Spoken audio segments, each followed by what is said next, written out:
Greetings. Welcome to another video session of the Cricket Hall of Fame's Training of the Mind.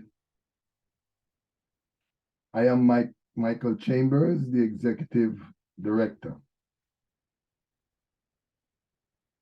We will be talking about post-traumatic stress disorder, PTSD syndrome. Everyone suffers from post-traumatic stress disorder at some time or another. Along with post-traumatic stress disorder, we can talk about complex traumatic stress disorders.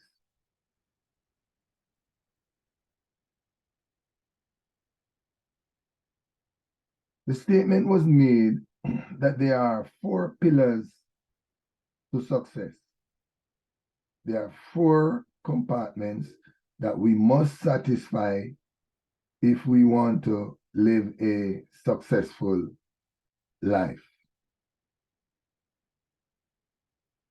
If we want to achieve the desired goals that we set out, that we earmark for completion, we must use these 4 pillars: mindfulness training, visualization training, emotional intelligence training.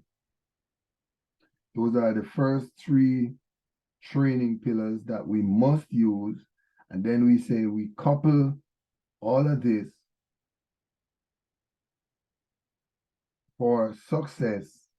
We must do post-traumatic stress disorder counseling.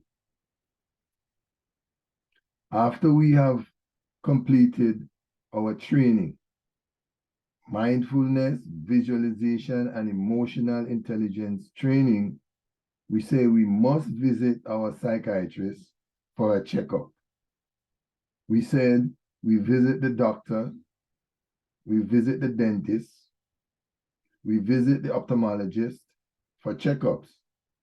We should visit our psychiatrist to ensure we are operating with a right mind. Our cognitive skills, our cognitive forte are all in place. We are operating with a sound mind. If we determine that we are affected by post-traumatic stress disorder or complex traumatic stress disorder, then it is very necessary for us to consult a professional.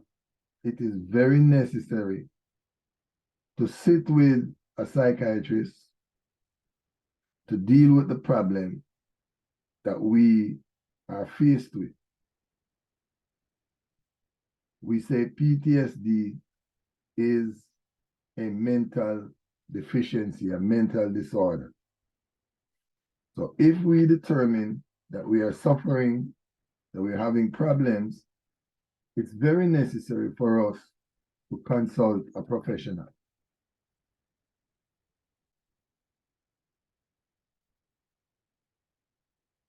We spoke about trauma, and we said trauma is an emotional response. How you feel, your reaction to a terrible event that occurred. So trauma is what you experience when a terrible event occurs in your lifetime. What are some of the events that we could refer to as traumatic experiences? An automobile accident, any kind of accident, a shooting, a rape, natural death,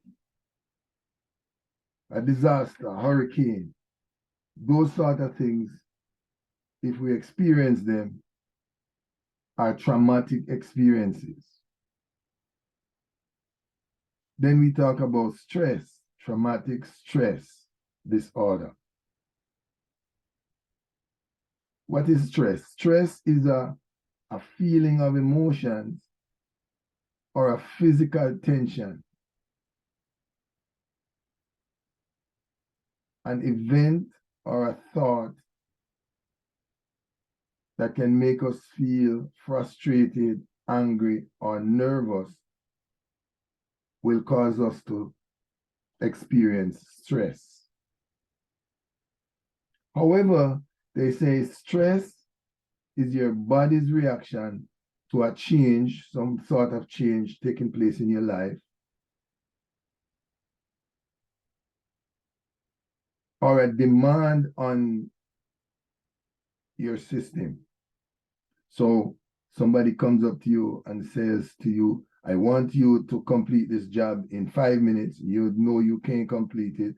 So that's a request that you believe that is not natural, you're not able to do, that can cause you to have anxiety, which is what results in you being placed under stress. However, there are good stress, there are bad stress, because sometimes you're under the gun to get a job done. So you're under stress. But because of the stress, you're able to do it because you push yourself to complete the task. So in that case, that stress is a good stress. Usually, stress that causes us discomfort, we refer to as distress. So we say stress can be positive if it helps you to meet a deadline. You have a job to do and you're under stress, so the stress is causing you to meet the deadline. Or the stress sometimes can cause you to avoid a dangerous situation. So you're under stress, there's a train coming down the road, it's coming too fast, you can't get across the train track, or you can, so adrenaline flows and you run across the track, even though you know you shouldn't go, but that's a stress that just helped you to avoid a dangerous situation. And then we talked about anxiety, a feeling of worrying, being uneasy about an event with an uncertain outcome. So you're going to do something, but you don't know how it's going to turn out. You're going to give a speech, but you don't know how the audience is going to receive you. So you're a little anxious. So you say the anxiety effect takes over.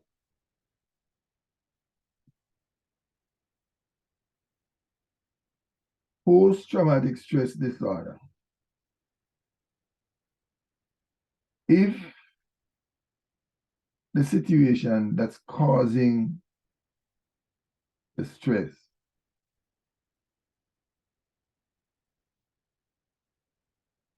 if the event is an injury or a psychological shock, something happened, an event, like we said, someone died,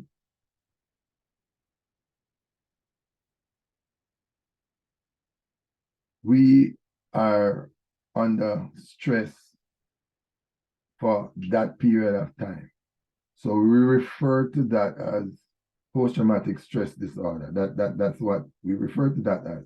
However, complex stress disorder is where, let's say, a person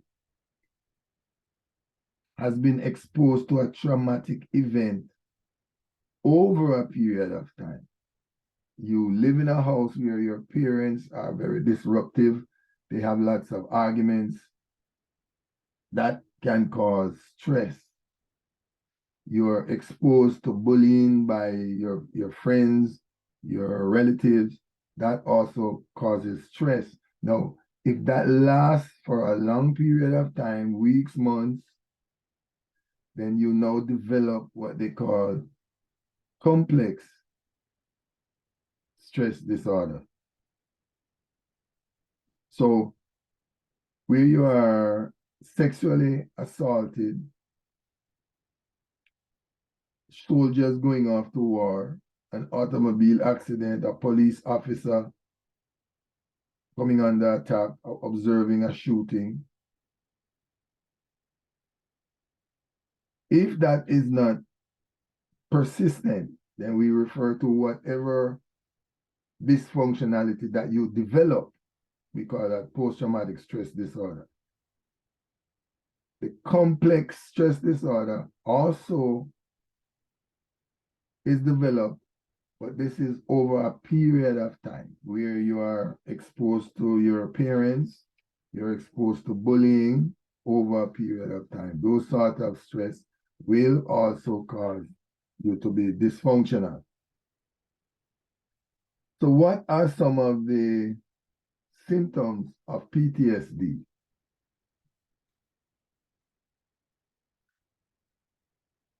What will happen is every so often you will experience disturbing thoughts about the incident.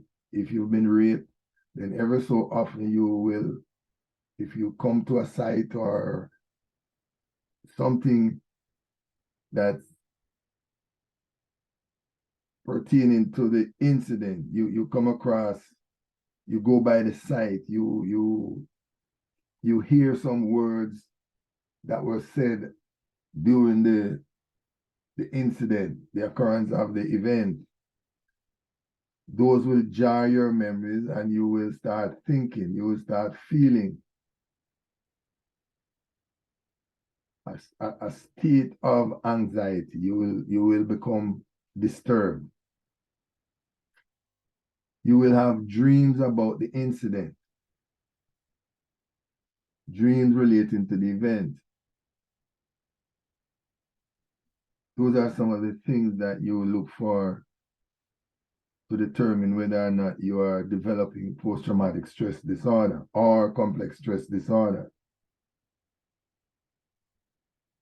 Now, this disorder, if not treated, will result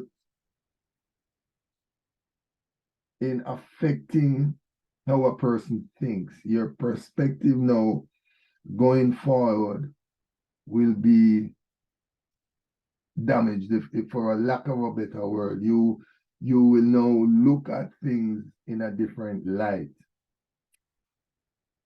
You might not want to go to a certain place. You might not want to be with certain friends because the incident took place, if it's bullying, but it will change your perspective, your outlook on life. It will also affect your flight, fight, or your freeze mentality. Remember, those are your defense mechanisms. So you might not want to be that jolly person you used to be. Somebody's coming up to you with certain sort of discussions that caused you to be damaged in the first place. You will react either with fight, you might, brush them off, walk away from them. But you will not be comfortable in those kinds of situations anymore. So a traumatic experience will affect your outlook on life. This disorder, post-traumatic stress disorder, can last for months if it goes untreated. So if you had an experience, you are losing sleep, you're having bad thoughts, you're having dreams, then it's very important that you go to a psychiatrist, go to an analyst, and have a medical doctor decide what your treatment is going forward. Now, this is not only pertaining to lifetime experience. Let's take a cricketer, for example. a batsman. A bowler comes up, a pace bowler, runs up, bowls a bouncer, and hits him in the head. That's a traumatic experience.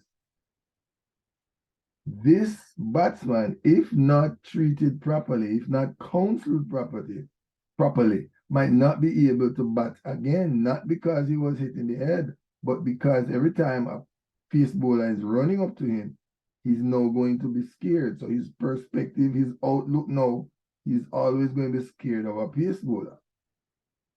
Now, I like to tell folks that during the dominant days when the West Indies cricket team was great, they were great because they had a four-prong pace attack. Four pace bowlers coming at you all day. So you had the batsmen who were scared. It was difficult for them to play their innings.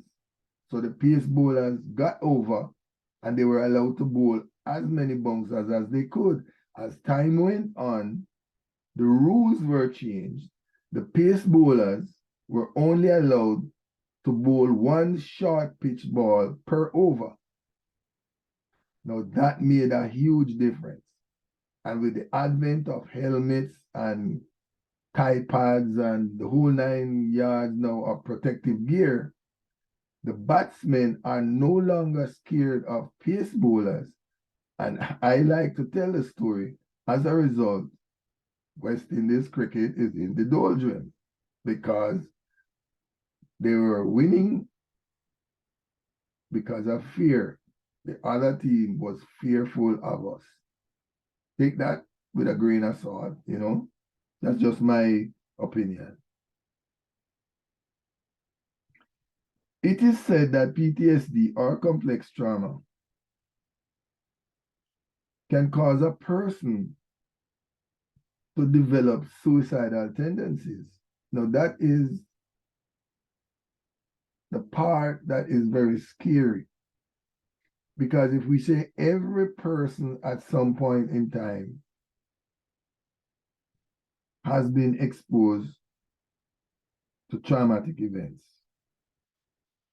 and if you are exposed to traumatic events, you will eventually develop PTSD or complex trauma syndrome. It's also effective if you watch too much television, if you watch too many scary movies or too many shoot 'em up movies. Remember, the brain does not differentiate if it's seen a movie or if it is actually happening. The brain records that as an event. So you're watching too much television can also subject you to post-traumatic or complex traumatic experience. Remember what we are saying. If you are experiencing symptoms, your dreams, your thoughts, if they are radically causing problems in how you approach life, can't sleep, can't eat, can't have a good relationship, then you need to see a professional. You see your medical doctor, explain to him what's happening, then he will refer you to a psychiatrist who should be able to work with your situation. We just explained to you the role of a pace bowler. His job, if he can't get you out, is to drive fear into your heart by bowling a bouncer, short pitch coming at your head, coming at your body. If you get hit, now he's accomplished what he wants to accomplish. The next couple of balls, he can get you out because now you're batting in fear. How would a batsman, before he got hit or after he got hit, how would he prepare himself? Remember the tools that we spoke about. he must now practice the visualization technique. He is now going to have to,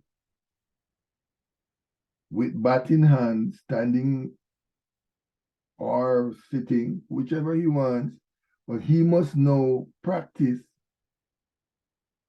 a bowler running up to him and delivering a short pitch ball. He must practice what he's going to do. This practice has to be done over and over and over if he is going to weed out the hit that he got or prevent himself from getting hit. So he must weed out any ideas of what happened when he was hit, or he must seed, he must plant into his subconscious what he's going to do if the bowler runs up and bowls a short pitch ball. Now, the same short pitch ball that agonized, that drove fear in the oppositions coming from the West Indian bowlers back then, the West Indian batsmen, what they did, they perfected their hook shot. What's that? When you pitch the ball short, they determine whether or not they're going to make a play at the ball. So if it's short and then going outside the half stump, they will cut. If it's short and it's going down the leg side, they will hook. And if you come in directly at them, they will duck. They actually were practicing that before the other countries got wind of what was happening, because there were some good quick bowlers coming out of Australia. But the West Indian batsmen were capable and able to play them. The other teams could not play the West Indian bowlers. So what happened? They changed the rules. Like I said, you can only bowl one bouncer per over. We see where that is coming from, the psychological effect of bowling. Visualization, the pace bowler must visualize where he's going to pitch the ball to attack the batsman. The batsman must, in his head, determine what he's going to do when the bowler pitches a bad ball and it's short and it's coming at him. What you must also do as a batsman, you must practice affirmation. If he bowls a short ball and it's outside the half stump, I'm going to cut at the ball. If he bowls a short ball and it's going down the leg, I'm going to hook the ball. If he bowls a short ball on the mid stump, it's coming at me, I'm going to duck. And you do that over, you say that to yourself, and you imprint that into your subconscious. And you visualize, you're making the shots, you visualize. So now you are ready when game time comes for a bowler. Now, coupled with the fact that you're batting in a helmet and you're batting in your thigh pads and your pads and elbow guards and the whole 9 yards, you are now comfortable to play the pace bowler. The pace bowler will, knowing what you are going to do, knowing what he's up against, must now be cunning enough to disguise the bouncer so you don't know it's going to bounce. So that's why you still see folks getting hit, because sometimes the bowlers are now able to, off the same length, get the ball to rise or get it to stay down, stay low. So everybody has to come prepared with an improved game. And that's why the sport is so interesting, because you never know from one day to the next whether it's the batsman who's going to be on top or if it's the bowlers.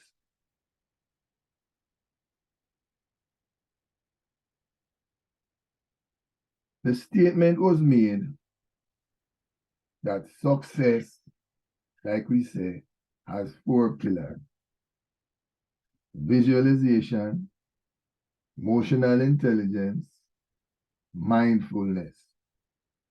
So mindfulness is the piece now that takes over, because you have to remember, while you're at the wicket bowling or batting, you have to be in the moment. If you're bowling, you're going to know that you want to get the batsman out. If you're batting, you know you're going to want to make runs.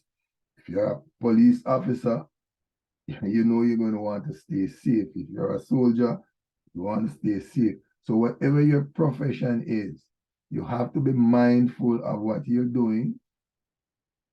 You have to visualize what you're doing, what you're going to do. Emotional intelligence. You have to know how you are feeling. You have to discern the feelings of the other players, your teammates, so you can react. For example, a quick single. You must determine whether or not the fellow at the other end is in a frame of mind to take chances to do a quick single. So all these pillars are very, very important. You have to not learn them and not know about them. You have to practice. You have our professor, Dr. Erwin Dizer says, there's no such thing as practicing. You have to do it, do it, do it until it's implanted, it's imprinted, it's in the subconscious mind. Once you create a habit, it's a good habit, and you implant or imprint it into the subconscious, you will always be calling on these good habits whenever an event occurs. This has been our session on post-traumatic stress disorder. This is Mike Chambers. See you all at the next session.